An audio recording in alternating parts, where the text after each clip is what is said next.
সুপ্রিয় দর্শক, এই মুহূর্তে আমরা রয়েছি বেগমের কাছে। বেগম ডিভোর্সি, গার্মেন্টসে চাকরি করে, চলে আসছে আমাদের কাছে ইন্টারভিউ দেওয়ার জন্য। তিনি বুঝাতে চাচ্ছিলেন তিনি বিয়ের জন্য একটা ভালো মনের মানুষ খুঁজছেন, এবং আমরা তার কাছ থেকে জানতে চাইবো যে তিনি কেমন প্রকৃতির ছেলে খুঁজছেন আর কি। বেগম। জি, আসসালামু আলাইকুম। আমি বেগম। ওয়ালাইকুম আসসালাম। তো ভালো আছেন আপু? হ্যাঁ, ভালো আছি। তুমি কি গাজীপুর থেকে চলে আসছো? হ্যাঁ। আচ্ছা, গাজীপুরই তোমার বাসা? হ্যাঁ গাজীপুরি তোমার বাসা না? তুমি কেমন প্রকৃতির ছেলে চাচ্ছ?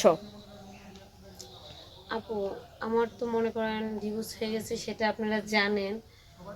আর আমার স্বামীটা ভালো ছিল না একদমই, যার জন্য মানে ডিভোর্স হয়ে গেল।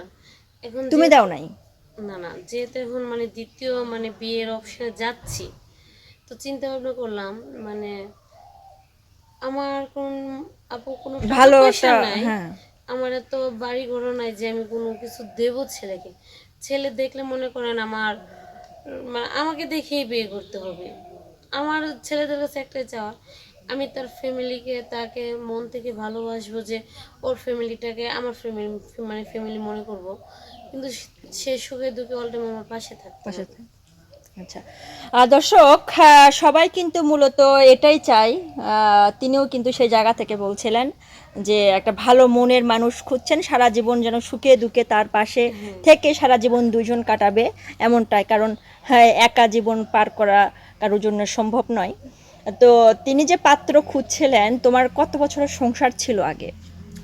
আগে ছিল আমার 3.5 বছর। 3.5 বছর। বাচ্চা আছে? না নিয়েছিলেন না কেন?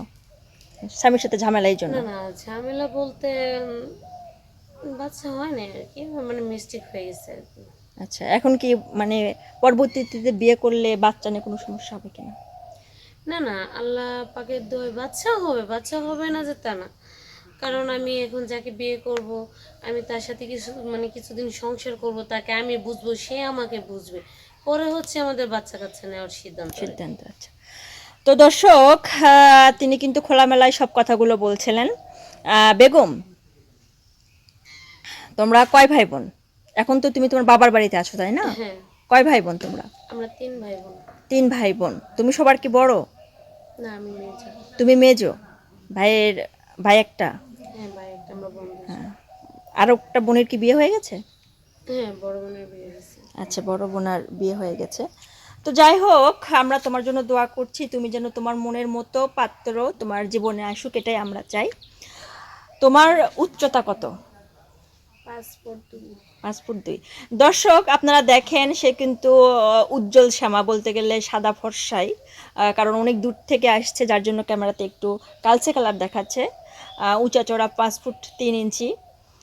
তার দুর্ভাগ্যর কারণে তার ডিভোর্স হয়ে গেছে। আর আরেকটা কথা হচ্ছে, তিনি যে মানে আসছেন, তিনি চাচ্ছেন যে ভালো একটা মনের মানুষ, তিনি গার্মেন্টসে হ্যাঁ, চাকরি করে, খুব বেশি তার চাওয়া নাই, তাকে ভালোবাসবে সারা আমরা জীবন। মনে করেন যে দিনই কানবো দিনই খাবো, কিন্তু আমাদের সংসারে সুখ শান্তি থাকতে হবে। এটাই চাও? হ্যাঁ, অনেক ভালো আমার কোনো এবং চাহিদা নাই যে ভদ্র আমাকে মেয়ে। মার্কেট করে দাও, আমাকে এই জিনিসটা দাও, বা আমাকে আইফোন কিনে দাও, আমাকে শপিং করে দাও, এরকম কোনো আমার চাহিদা নাই। তো দর্শক, আপনারা ইতিমধ্যে কিন্তু শুনতে পারছেন, তিনি কিন্তু সাদা মনের। আমরাও তার সাথে গল্প করলাম এতক্ষণ ধরে, তার কাহিনীগুলো জানলাম, তার ব্যাকগ্রাউন্ড সম্পর্কে জানলাম। মোটামুটি কিন্তু যথেষ্ট ভালো এবং ভদ্র। সেই জায়গা থেকে বলবো, আপনারা ভিডিওর ফুটেজটা শেয়ার করে দেন, যেন তার কপালে খুব তাড়াতাড়ি একটা ছেলে জোটে।